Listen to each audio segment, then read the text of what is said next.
Nu, labu vakaru visiem tauta Latvijā. Nu, šobrīd esiet kanālā Pagano. Bet, kā jau jūs ziniet, es esmu Andris no kanāla Darbnica. Un es tā cepos pa gejiem, kamēr atkal YouTube'am nepatika mana mīļākā tēma Sodomists, Rinkēvičs, gejs, sūkā, dubsītī dod un ņem visiem večiem, nu, kuri, nu, tur tie ir tie viņa ļubovņiki, ja? To jau viņš tikai zina, bet skatos, ka, reku, mums te tādi ezerīgi, mierīgi, ja? Lūkšanas nams, reku, 5 gadu jubileja. Gribu parādīt atkal kārtējo krieviski pazor, kauns, ja? Jūs iedomājaties, tāds Kaspars un Tabita, viņi 5 gadus tur slavēja lūdzu. Nu, es tā lielos vilcienos tauta. Un tajā laikā Rinkēvičs, kā es teicu, sūkā, ja? Tātad, ko es ar to gribu teikt? Te varam likt iekšā Ozolinkēvičus, Gleškes, Talbergus, Doveiko, jebkurš cilvēks Latvijā, ticīgais, garīgais vadītājs, tur līderis, sauciet kā gribiet, ja?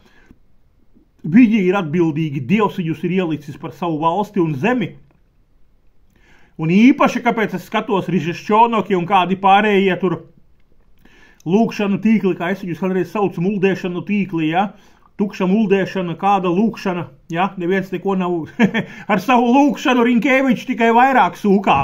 Taut un Latvijā, mani 56 gadi, piedodiet, nu, neesmu es vairs puika, ja? Es varu droši pateikt, jo jūs vairāk lūdziet, jo šis vairāk sūkā, vai ne?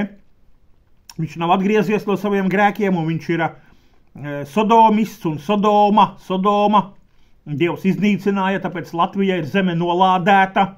Ja? Visi ticīgie ir liekuļi, kas dzied himnu. Dievs svētī Latviju, Dievs nesvētī un nesvētīs nekad. Dievs iznīcinās Latviju, Dievs sodīs Latviju, Dievs tiesās Latviju, un Dievs tiesās arī šos cilvēkus. Jums ir jāsaprot, ja jūs ticīgie neaizejiet, nekādam Rinkēvičam nevajag, kā es teicu, jūs te 5 gadi lūdziet un parādiet man rezultātu. Nu, es tā retoriski, ja, runāju. Parādiet rezultātu. Jūs, piemēram, 5 gadi esiet lūguši, Rinkēvičs 7 gadus vai cik bija ārlietu ministrs, ja, un Rinkēvičs bija ārlietu ministrs gejs jau. Un tagad viņš ir jau 2 gadi prezidents gejs, ja? Un jūs tur lūdziet, nu, jūs esiet nožēlojami. Vienkārši es ar smaidu, ar mīlestību saku, jūs esiet nožēlojami, un man jūs ir ļoti žēl. Un tā ir traģēdija, un tas ir traģikomiski, kas šobrīd notiek, ja? Un es jūs arī daļēji kauninu, lai neticīgie redz, ka ticīgo dēļ tas viss arī ir, jo neticīgie paši sūkā un dubsītī ņem un dod un geji, transgenderi un kas tik te nenotiek, ja? Viņi nesaprot šīs lietas, ja Dievs Bībele saka, ir aptumšojis tur viņu acis un viņi neko, ja? Un tur viņu prātus, kā saka, nu, lai geji, nu, lasiet paši, ja, kas ir pa gejiem pateikts, ka Dievs ir viņu tur to visu samaitājis, un tāpēc viņi nav godājuši Dievu kā Dievu, un tur un tagad dara šitā tā, ja. Bet kuri ticīgie Latvijas, kas zina Sodomu, Gomoru, kas ir lasījuši Bībeli, ja, kas zina šo visu, vienkārši jūs esiet tādi totāli liekuļi, nu tā ir totāla liekulība, tā ir baznīcās spēlēšana, kā es eju pie Ozolinkēvičiem katru svētdienu un sludinu ārā un stāstu, ka jūs spēlējiet baznīcu, jūs neesiet baznīca, jūs neesiet Kristus līgava, jūs esiet prostitūta, kam klitors, kā es saku, smird pēc zivīm nemazgāts, ja? Un uzsista zila acs un saprēsti trusiki un ļipčiks tur pārplēsts un pudele aliņš pusizdzerta un benčiks tur mutē, ja? Nezinu, ot tādas prostitūtas kādreiz rāda, ja? Nu, ot tādas rada, ja? Tad jūs neglābiet ne cilvēkus Latvijā, parastus kaut kādus, nezinu, grēciniekus, vienalga kuru, nevienu neglābiet, ja?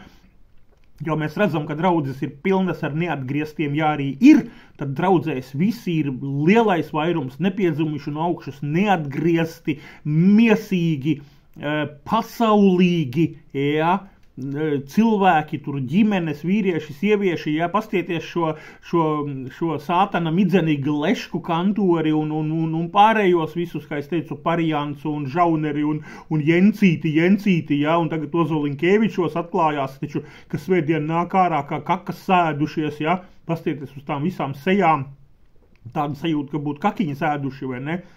Nu, tā kā puiši un meitenes jāpakaunina arī šitas lūkšanu nams, jo kāpēc? Tāpēc, ka lasiet Bībeli un tur skaidri pateikts tikai viena recepte. Tikai viena. Grēcinieks var atgriezties tad, ja viņš ir vārdu dzirdējis. Tātad ticība var rasties, ja, no vārda dzirdēšanas. Un ja neviens nav aizgājis vārdu pateicis, nav sludinājis, nav neko darījis, nav izteicis, ja, šo grēcinieks, tu esi grēcinieks, tu esi pazudis grēks. Tavs grēks tevi ved uz nāvi, tu šonakt nomirsi, tu būsi ellē. Vot evaņģēlijs sākās šādi, ja? Tu grēciniek, tu esi pagalam, ja? Tavs grēks, kurā tu esi dzimis un dzīvo, un tu viņu neatstāji, un tu viņā esi. Dievs tev uzliek diagnozi, tu esi grēcinieks, končenīs, pagalam beigts. Un ja tu šonakt nomirsi savos grēkos, tu aiziesi uz elli, ja? Vot, un kad tu grēciniekam šitā pateiksi, ja? Tad tu viņam vēlāk varēsi pateikt, klausies, bet ir izeja, jā, atgriezies no grēkiem un sāc sekot Jēzum, pieņem šo Jēzus upuri pie krusta, jā, notici un seko Kristumu un atstāj grēku, pārstāj, pārtrauc, nedari vairs, jā, lūk. Tā kā puiši meitenes, tātad kārtējie liekuļi, Hipokrāti, reku ir, vot šiten te, šie konkrētie, reku šie ir Hipokrāti, jo, kā es teicu, viņu gejs mierīgi pilī tur šito šmokstina citam džekam, ja, nu, gan vai pilī, vai mājā, kur viņš to visu dara, vai varbūt gan, mēs nezinām, ja, bet viņš ir Dieva ienaidnieks, un viņš ir Latvijas ienaidnieks, un viņš ir ticīgo ienaidnieks, viņš ir kristiešu ienaidnieks, un neviens neiet, neglāb viņu. Un tas ir pats nožēlojamākais. Saprotiet, es vismaz par to cepos ar domu, ka kāds garīgais līderis un vadītājs beidzot pacelsies un aizies, ja, pasludināt. Šlesers taču bija, vai ne?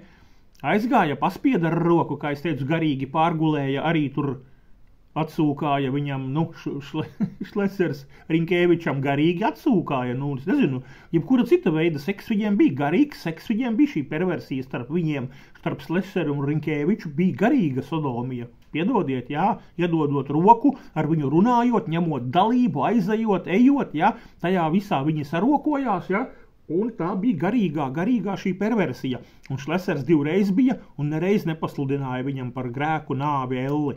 Nu, kaut kā tā tauta Latvijā.